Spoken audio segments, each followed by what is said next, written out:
down in Cork. Give it up for Aaron O'Neill.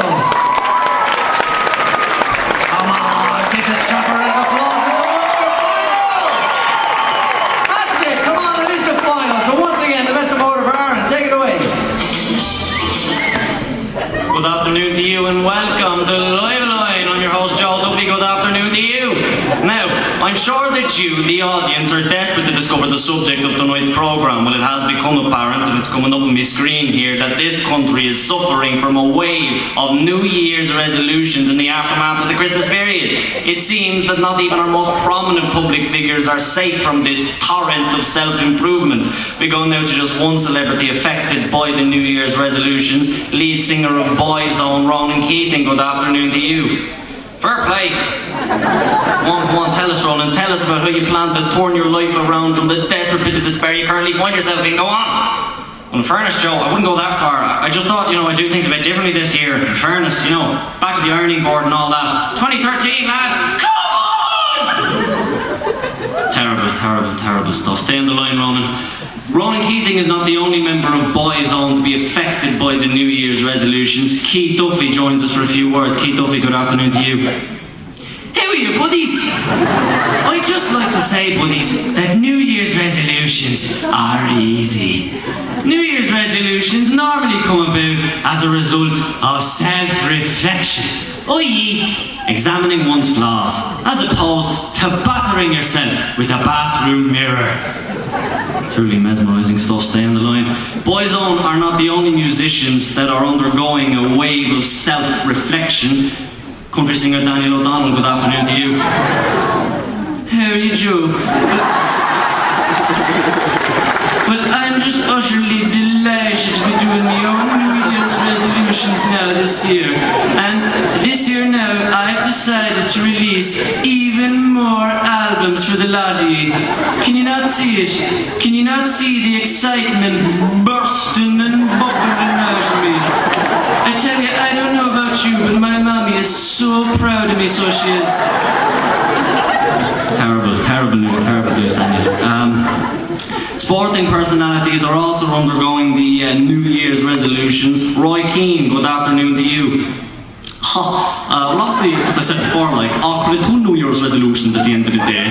But I do have one recommendation for a New Year's resolution, which is for Giovanni Trapattoni, and that is to learn how to manage the Irish team. What about you, Roy? What about you? Would you not manage the team yourself as your own resolution? No. Limerick's very own Paul O'Connell joins us now for a few words of advice on keeping the New Year's resolutions. Paul O'Connell, good afternoon to you. Ask yourself, lads, did you put the fear of God into those resolutions? Did you think it over? Did you sweat and toil and put in the effort? Did you extract every last ounce of self-improvement from those resolutions? I want to see better than that. I want to see those flaws tackled with manic aggression. I want... Paul, what? Just a few words, that's all we wanted, Paul, just a few words. Fair enough.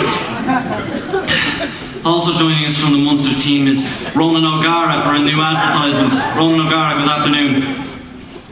Hi. I'm Ronan O'Gara. For as long as I can remember, I've been taking Lucasade Sport.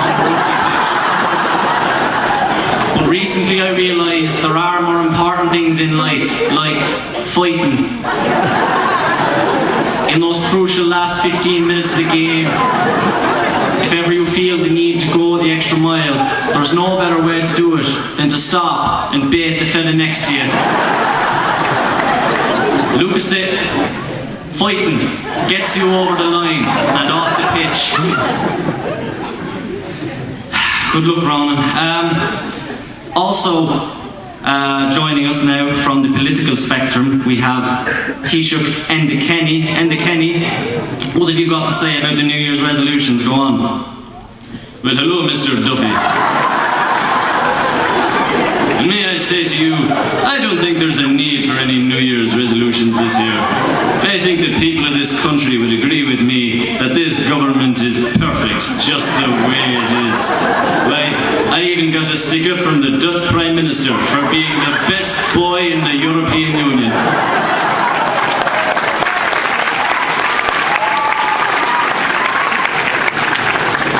that was Enda Kenny, leader of the country.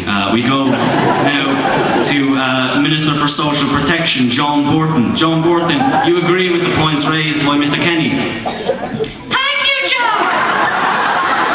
Now, going back on what Enda said, this government is about the people.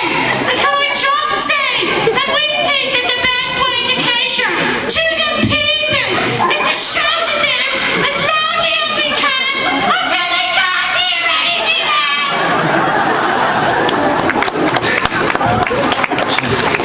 John Borton, don't stay on the line, don't stay on the line, just hang up. And closing the show for us this evening, we are joined by a very special guest from the political spectrum. We have President Michael D. Higgins. Michael D. Higgins, you're going to read a poem for us, am I correct?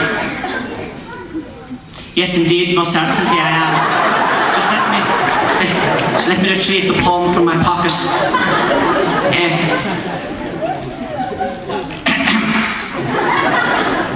Untitled. The year of 12 and 2000 does close. The European Union left to twiddle their toes. Thumbs needed to gouge their eyes into clear-cut circles. For this is the love story of Enda and Angela Merkel.